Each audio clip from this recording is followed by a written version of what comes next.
Hey everyone, it's your family doctor. Welcome back to the channel. I want to start with a question. Have you ever felt that way right around 3 or 4 in the afternoon where your energy just absolutely crashes, your eyelids get heavy, your brain feels like it's full of cotton, and you find yourself reaching for that second cup of coffee or maybe grabbing a candy bar from the break room just to make it through the rest of the workday?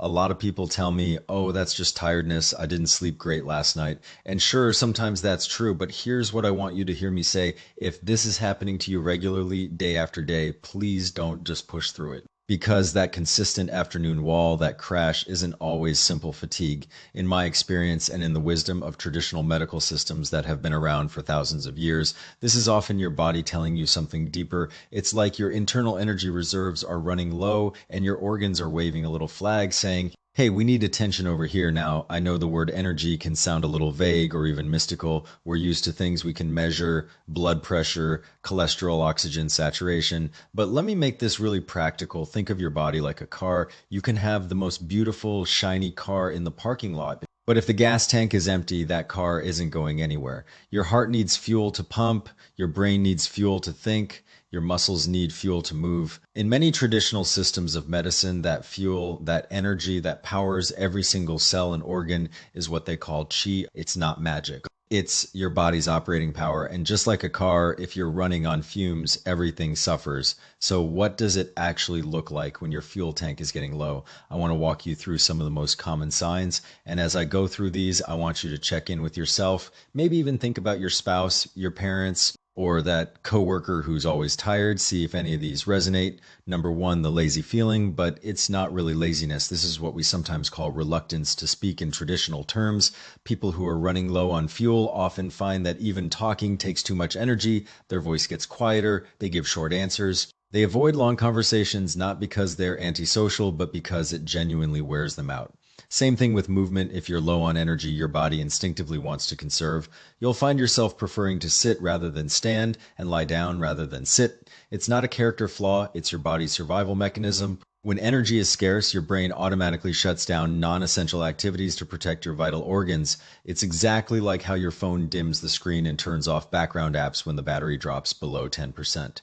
Number two, sweating when you shouldn't be. I see this a lot. Some people will walk up a single flight of stairs, just one, and they're drenched in sweat. Meanwhile, everyone else is perfectly comfortable, or they'll be sitting in an air-conditioned room and they're still damp around the collar. Why does this happen? Let me explain it in a way that makes sense. Your body has a defense system, a barrier that's supposed to keep things in and keep things out. One of its jobs is to keep your sweat and fluids inside where they belong, but when your energy reserves are low, that barrier gets weak. It's like a fence with loose boards. The sweat just leaks out even when there's no good reason for it. So if you're sweating excessively with minimal activity, that's a big clue. Number three, catching every bug that goes around. We all know that person, the one who gets sick every time the weather changes, a little draft in the office, and they're down with a cold. Someone sneezes 3 cubicles away and they catch it. This is directly related to that same defense system I just mentioned. In simple terms, your immune system, your first line of defense, depends on energy to function. When your energy is low, your defenses are low, the guards at the gate are tired, and they let the invaders in. And it's not just that you get sick more often. It's also that when you do get sick, it takes you forever to recover. Your coworker might bounce back in 5 to 7 days, but you're still coughing and dragging yourself around for 2 weeks or more. That's your body not having enough fuel to mount a strong, quick response. Number four, digestive troubles. This is one that a lot of people don't connect to energy, but they're deeply linked. Your digestive system is like a processing plant. It takes the food you eat, your breakfast, your lunch, your dinner, and turns it into the fuel that runs your entire body. But that process requires energy itself. It's like a furnace that needs a flame to burn the wood. When your overall energy is low, that digestive flame is weak. You might eat a normal portion of food and feel bloated and heavy afterward, or maybe you're eating plenty, but you're not absorbing the nutrients well. Your stools might be loose or poorly formed. You might notice that you're losing weight even though you're eating, or that your complexion looks pale and sallow no matter how many vitamins you take. A lot of people tell me they've had stomach issues their whole lives and assume it's just how they're built, but often it's actually a symptom of that deeper energy deficiency. The factory isn't getting enough electricity to process the raw materials. Now, Let's talk about why this is so common in our modern world. Reason number one, ice cold drinks. I know this one is going to hurt. It's hot outside. You're at Starbucks, you're at the gym, you're at your desk, and that ice latte or that big cup of ice water feels so refreshing. But here's the problem. Remember that digestive furnace I mentioned? It needs heat to work, it needs warmth to break down food and turn it into fuel. When you pour ice cold liquid into your stomach, you're essentially throwing a bucket of cold water on that fire. Now, your body has to use extra energy just to warm that liquid back up to body temperature. That's energy that should have gone into digestion. If you do this once, it's no big deal. But if you're drinking cold beverages all day long, morning, noon, and night, that fire never really gets going. Over time, the flame gets weaker and weaker. Your digestive system becomes sluggish. Your energy production drops. And you end up feeling cold and tired even when it's warm outside. A lot of younger patients come to me with cold hands and cold feet, and when I ask about their drinking habits, they're often consuming ice cold drinks throughout the day. Reason number two, staying up too late. This is another big one. I get it, life is busy, you've got work, kids, maybe a show you want to watch. Or you're just scrolling on your phone, catching up on the day, but there's a reason we sleep at night, and it's not just a social convention. In very simple biological terms, your body has a repair and restore cycle that happens during rest. When you stay up late, you're essentially forcing your body to keep working when it should be recharging. You're burning energy that should be saved for the next day. And it's not just that you're tired the next morning, it's that you're drawing down your reserves. If you do this night after night, it's like running your car engine while it's parked in the garage. You're not going anywhere, but you're still burning gas. Eventually, the tank is empty, and you wonder why you have no energy during the day. Your body does its best to adapt. But over time, that kind of chronic sleep debt hollows you out. Reason number three, over-relying on certain medications, especially for minor symptoms. Let me be clear, I'm not against modern medicine. I prescribe medications every single day. But I also see people who reach for antibiotics or strong anti-inflammatory drugs at the very first sign of a sore throat or a fever. In many traditional frameworks, these medications are seen as cold or draining in nature. They can suppress symptoms, which is sometimes necessary. But they also tend to put a damper on your body's active, energetic processes. If you use them repeatedly without addressing the underlying reason you keep getting sick, you might find that you're cured of the symptom, but you feel weaker overall. Your energy is lower, and the next time you get stressed or eat something rich, the symptoms come right back. It becomes a cycle, treat the surface, ignore the root, and the root just grows deeper. So now we've got a picture of what low energy looks like and why it happens. The next question is, what can we do about it? Now, if you've done any research on this topic, or if you've talked to friends who are into natural wellness, you've probably heard of Astragalus. I want to tell you about this herb because it's genuinely remarkable. Astragalus has been used for thousands of years and is often called the king of energy tonics. It's warm in nature, it's sweet in taste, and it specifically targets the systems that produce your energy, your digestive system, and your respiratory immune system. The ancient texts list it as a top-grade herb, meaning it's considered very safe and gentle. It's used for all kinds of deficiency-related issues: fatigue, frequent colds, excessive sweating, poor appetite, and slow recovery from illness. What makes Astragalus so powerful is that it works on two fronts. First, it strengthens the digestive factories so you can produce more energy from food. And second, it reinforces that defense barrier I talked about earlier, the one that keeps you from sweating too much and keeps germs out. That's why it's included in so many classic energy building formulas.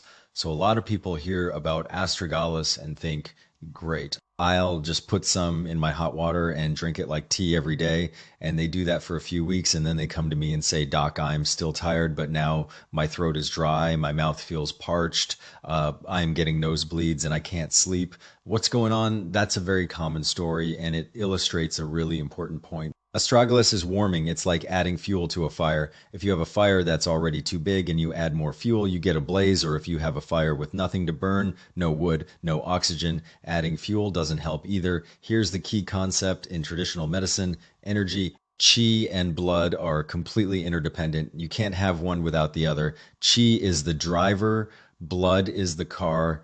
Qi moves blood, blood nourishes qi. If you have a driver but no car, the driver just runs around in circles, getting frustrated and hot. That's the restlessness, the heat, the insomnia. If you have a car but no driver, it just sits there. That's the fatigue, the pale skin, the weakness, even if your lab values look normal. So when you just take Astragalus to boost your energy, you're adding a driver. But if there's no car, no blood to carry that energy around, that driver starts bouncing off the walls. He's got nowhere to go. That energy turns into heat, dryness, irritation, and instead of feeling better, you feel worse. This is where the second ingredient comes in, the one that pairs perfectly with Astragalus, and that ingredient is Angelica root, known in Chinese medicine as dangui. Angelica is often called the holy grail of blood tonics. It both nourishes and invigorates.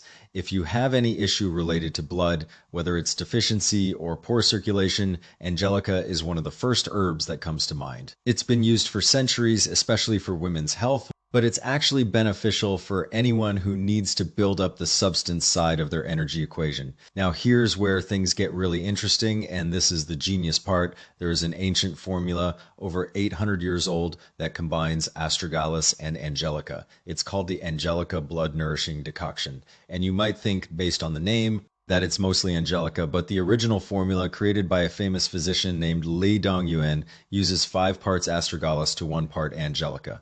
Think about that. The formula is named after the blood tonic, but the primary ingredient by weight is the energy tonic. Why? Because the whole point of this formula is to treat a very specific kind of deficiency. It's not a simple lack of materials, iron, protein, vitamins in your bloodstream. The problem is that your body doesn't have the power to turn those materials into usable blood. The factory has plenty of raw steel, but the motor is broken. The workers are on strike. If you just feed Angelica, the blood builder, to someone whose motor is broken, they can't absorb it or use it effectively. The raw materials just sit there. But if you use a large amount of Astragalus, 5 times the amount, you're essentially jump starting that motor. You're giving the factory the electricity it needs to start processing the steel. So the formula is a brilliant piece of clinical engineering. The large dose of Astragalus provides the driving force, the energy, while the smaller dose of Angelica provides the material. Together, they rebuild the system from the ground up, and here's the beauty of it. When you get that 5-to-1 ratio, right, the energy doesn't go to waste.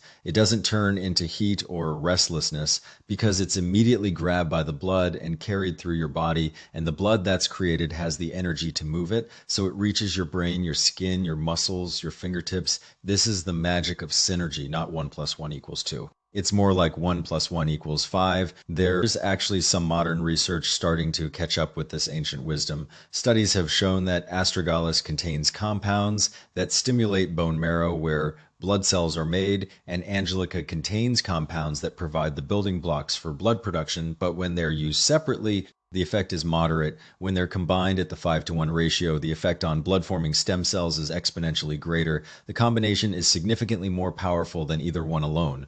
So if you've been feeling both tired and pale, you're exhausted, you're sweating, you get sick easily, and your complexion is sallow. Your lips are pale, you feel dizzy when you stand up, your periods are light or irregular. That's the classic picture of this combination being a perfect fit. Now let's talk about who might benefit most from this particular formula. The first group, women. I want to be clear, men can benefit too, and I'll get to them.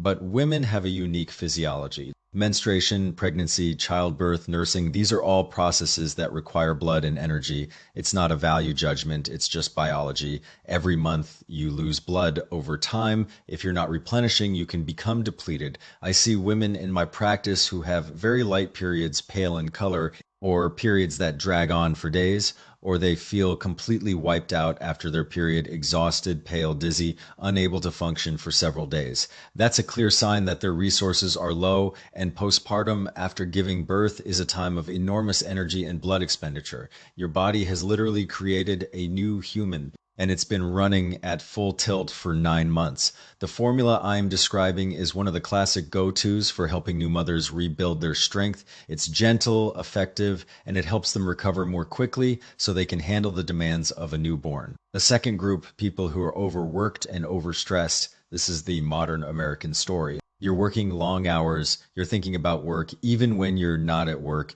you're juggling family obligations, financial worries, social pressures, your brain never really turns off. In traditional medicine, overthinking and excessive worry directly tax your digestive and energy systems. You're burning fuel just by thinking. At night. Instead of resting, you're watching television, scrolling social media, or playing games. Your mind is still processing, your eyes are still taking in light, your nervous system is still active. You might be physically lying down, but your internal organs are still working overtime. This kind of chronic low-grade burnout is epidemic, and the thing that's so tricky about it is that you can go to your doctor, get a full blood panel, and everything looks completely normal. Your CBC, your iron, your thyroid, your vitamins, all in the green zone, but you feel like your battery is constantly at 20%. You're not really sick, but you're not well either. You're just surviving. This is exactly where the Astragalus Angelica combination shines. It's not a stimulant like caffeine. It doesn't give you a fake spike of energy. It actually rebuilds your reserves so that your battery starts holding a charge again. It gives you a bigger tank. The third group, people recovering from a major illness or surgery. Let's say you've had a serious case of the flu, a bad pneumonia, or you just came out of surgery. Your body has been through a battle. It's used up massive amounts of energy and resources fighting off infection or repairing tissue. In the hospital, you'll get IV fluids, you might get albumin, you'll get nutrition, but from a traditional energy perspective, you're in a depleted state, your reserves are empty, and even though you might feel better enough to go home, your underlying energy is still very low. This is a time when you don't want to overdo it with heavy food because your digestive system is still weak, but you do want to gently rebuild your foundation. The Astragalus Angelica combination is ideal here because it's mild, it's nourishing, and it supports the body's natural repair processes without overwhelming them. The fourth group, older adults. As we age, our resources naturally decline. I tell my patients over 60 that it's simply a fact of biology. We don't have the same reserve we did at 20. Our digestion slows down, our energy is lower, we get cold more easily, we recover slower from minor illnesses. But that doesn't mean we have to just accept being tired all the time. We can slow that decline with the right support. For older adults who are generally healthy, but notice they're tiring more easily, talking less because it's too much effort, feeling cold, and getting sick more often, this combination can help them maintain their independence and quality of life. It's not a fountain of youth, but it's a way to keep the engine running more smoothly. Now, let's get practical. How do you actually make this? The classic original formula is just two ingredients, astragalus and angelica root. That's it. Simple but powerful, and the ratio is critical. This is not a pinch of this. Handful of that kind of recipe to get the effect I just described. You need to respect the 5-to-1 ratio. So you go to your local apothecary or an Asian market that has a reputable herb section, and you ask for 30 grams of astragalus and 6 grams of angelica root. That's 30 grams to 6 grams, 5-to-1. If your symptoms are really severe, I'm talking sweating like a faucet, just drenched all the time, you can go up to 60 grams of astragalus and 12 grams of angelica. But even then, keep that 5-to-1 ratio. It's the key that unlocks the formula's effect. Now, here's a very important point that I cannot emphasize enough. Do not just make this into a tea by pouring hot water over it. Astragalus is a woody, fibrous root. It's thick and tough. If you just steep it like a tea bag, you're leaving about 80% of the active compounds stuck inside the plant fiber. You're wasting your money and your effort. The proper way to prepare this is to simmer it. Take your 30 grams of astragalus and 6 grams of angelica, put them in a non-metal pot, glass, ceramic, or enamel works great. A lot of people use a traditional clay pot or a glass health pot that you can find online. Avoid plain aluminum or uncoated iron if you can. Add about 3 cups of cold water. I'm using standard 8-ounce cups for this measurement. Let the herbs sit in that cold water for about 20 minutes before you turn on the heat. This soaking step is important because it allows the water to penetrate the dried roots. So when you do apply heat, the compounds can come out more efficiently. After 20 minutes, turn the heat to high and bring it to a boil. As soon as it boils, immediately reduce the heat to the lowest possible setting. You want a very gentle simmer, not a rolling boil, just tiny bubbles breaking the surface. Let it simmer for at least 20 minutes and ideally 30 minutes. This slow extraction pulls out the polysaccharides and other active compounds that are locked inside the root fibers. At the end of that simmer, you'll find that your 3 cups of water have reduced down to about 1 cup. That 1 cup is the finished product. That's the concentrated essence of the formula. All the active compounds from 30 grams of astragalus and 6 grams of angelica. Now in a liquid form that your body can absorb easily, strain the liquid into a mug, let it cool to a warm, not boiling temperature, and drink it. I usually recommend drinking this about an hour after a meal. Some people have sensitive stomachs, and taking it on an empty stomach can cause mild bloating. Having a little food in your system makes it easier to tolerate. And here's a pleasant surprise: this brew is actually pretty tasty. Astragalus is naturally sweet, and Angelica has a pleasant aromatic quality. It doesn't taste bitter like many traditional remedies. Many of my patients tell me they actually look forward to it like a comforting herbal tea now. And this is crucial. I need to tell you who should not use this formula, because as much as I love it for the right person, it's not for everyone. Medicine, even herbal medicine, is about matching the right tool to the right situation. If you use the wrong tool, you can make things worse. The first absolute no: if you have an active cold, flu, fever, or any acute infection, if you have a fever, a sore throat, a cough, runny nose, chills, any sign that your body is fighting off something, do not take this formula. Here's why. When you're sick, your body is trying to push the invader, the virus or bacteria, out to the surface so it can be eliminated. You might sweat, you might cough, you might sneeze.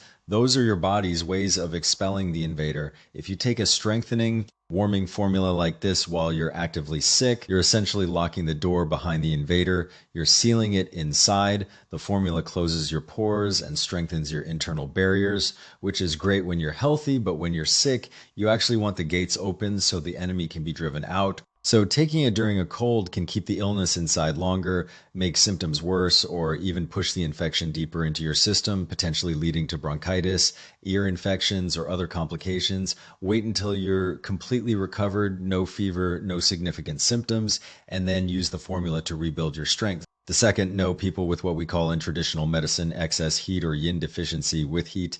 These are technical terms, but I'll make them practical. Some people naturally run hot. They're always thirsty, especially for cold drinks. They feel warm in their palms, the soles of their feet, and their chest. They might have night sweats. They don't sweat during the day, but they wake up in the middle of the night drenched.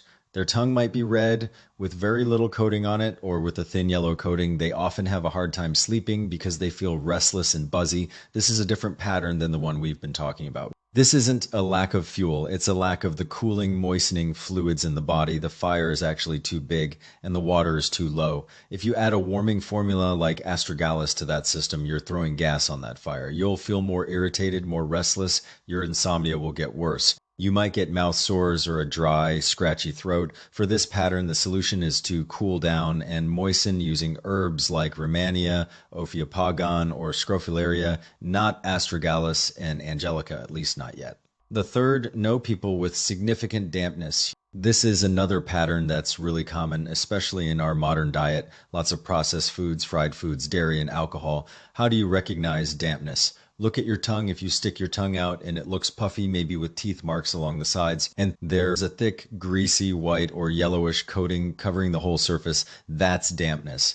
Also, if you feel heavy, sluggish, like your head is wrapped in a wet towel, if you have a feeling of fullness in your stomach, if your digestion feels slow, or if your stools are loose and sticky, hard to flush, that's dampness as well. Dampness is like mud or sludge in your system. It's a kind of blockage. If your system is already full of sludge and you add a nourishing, strengthening formula, even a good one, that sludge gets thicker. It's like adding more traffic to an already jammed highway. You'll feel more bloated, more heavy, more sluggish, and your tongue coating will get even thicker. So the first step for someone with dampness is to clear it out. Use herbs that dry and disperse, like poria, koya seed, or tangerine peel. Once the sludge is cleared and your system is clean, then you can use the nourishing formula to build up, but the order matters greatly. The fourth, no: people with significant stagnation, especially liver, qi stagnation, or blood stasis. This is about being stuck, not depleted. The common symptoms are irritability, mood swings, a feeling of a lump in the throat, chest tightness, or pain along the sides of the ribs. You might sigh a lot without even realizing it. If you're a woman, your periods might be very painful with dark, clotted blood, and your cycles might be irregular. In this pattern, your energy isn't necessarily low. It's trapped. It's like a traffic jam. The cars are there, the fuel is there, but nothing's moving. If you add more energy, more cars to a traffic jam, you just make the jam worse. You need to clear the road first. Herbs like Bupleurum, Cyperus, Ligusticum, or peach kernel are better suited to move that stuck energy and blood. Once the stagnation is resolved, then you can consider building. So you see, it's not as simple as I'm tired, give me astragalus. You have to ask, am I empty? Am I hot? Am I clogged? Am I stuck? Each one needs a different approach. Now, let's come back to the positives.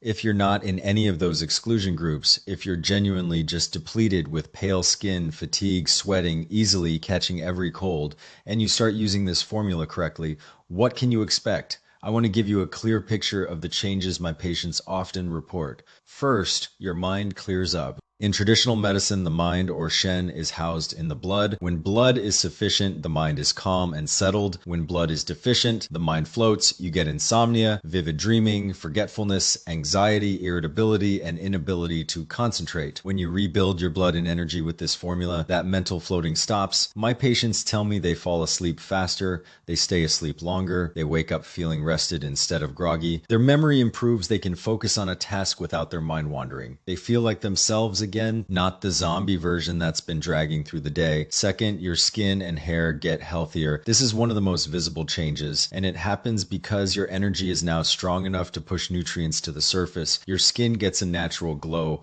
not a greasy or artificial look, but a healthy, warm, rosy undertone. The kind that makes people ask, what are you using? The answer, it's not a cream, it's nourishment from the inside. Many patients notice their winter dry skin improves and they're less prone to rashes or minor skin issues. And hair, you know how everyone worries about hair thinning? Blood is what nourishes the hair follicles. When blood is sufficient, the hair gets the nutrients it needs. It becomes stronger, shinier, and less prone to breakage. You might notice less hair in your brush and more on your head. It's a simple biological trade-off. When your body has enough resources, it can afford to spend them on hair and nails. When it's running on empty, those extras get cut. Third, your hands and feet get warm. This is such a common complaint, especially among women, but men too. Cold hands, cold feet. All year round, you wear socks to bed, even in summer. You can't get comfortable. What's happening is that your energy isn't strong enough to push your blood all the way out to your fingertips and toes. Your core organs are prioritized. Your extremities are on the low priority list. When you rebuild your energy and blood, that changes. The engine gets more power and the delivery system gets more volume. Blood travels all the way to the ends of your fingers and toes, warming them naturally. You stop dreading winter and you stop fighting with your partner over the thermostat. Fourth, your overall immunity improves. This is the big one. We talked earlier about how low energy makes you vulnerable to every bug in the office. When you rebuild your reserves, your defense system gets stronger. The guards at the gate are alert and well fed. They stop the germs before they can enter. My patients report that they go through flu season without getting sick, or if they do catch something, it's mild and they shake it off in 2 or 3 days instead of 2 weeks.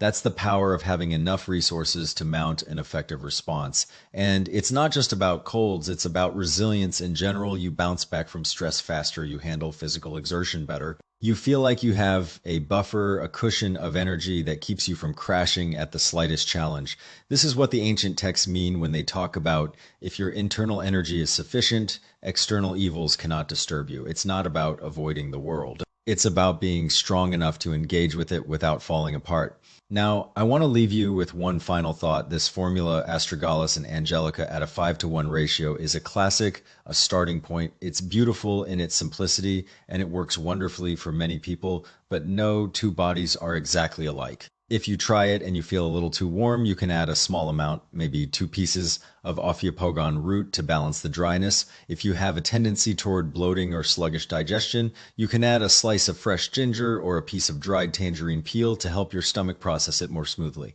These are small tweaks that personalize the formula to your own system, but more importantly, you have to address the habits that got you here in the first place. You cannot drink this formula and continue to stay up until 2 in the morning. You cannot drink this formula and guzzle ice drinks all day. You cannot drink this formula and run yourself ragged with stress and overwork, because that's like filling a bucket that has a hole in the bottom. The foundation always has to be good sleep, proper hydration, warm or room temperature, regular meals, and stress management. The formula is a powerful support, but it's not a substitute for the basics. When you put the basics in place and use the formula, that's when you get the exponential effect. It's like building a house on a solid foundation instead of on sand. So I hope this deep dive has been helpful. If you recognize yourself or someone you love in any of these descriptions, I encourage you to have a conversation with a qualified practitioner, someone who knows herbs, who can look at your specific pattern, your tongue, your pulse, and your history. They can tailor this approach or choose a different one if it's not right for you. And as always, this is for educational purposes only. Always consult your own doctor before making changes. If you're dealing with any health concerns, please schedule a visit with your primary care doctor. I'm here to help you understand the science, not replace professional medical advice. Drop a comment below. I'd love to know if you've ever tried this combination or if you have questions about your own symptoms. And if you found this helpful, please share it with a friend who's always complaining about being tired. Take care of yourselves, and I'll see you in the next one.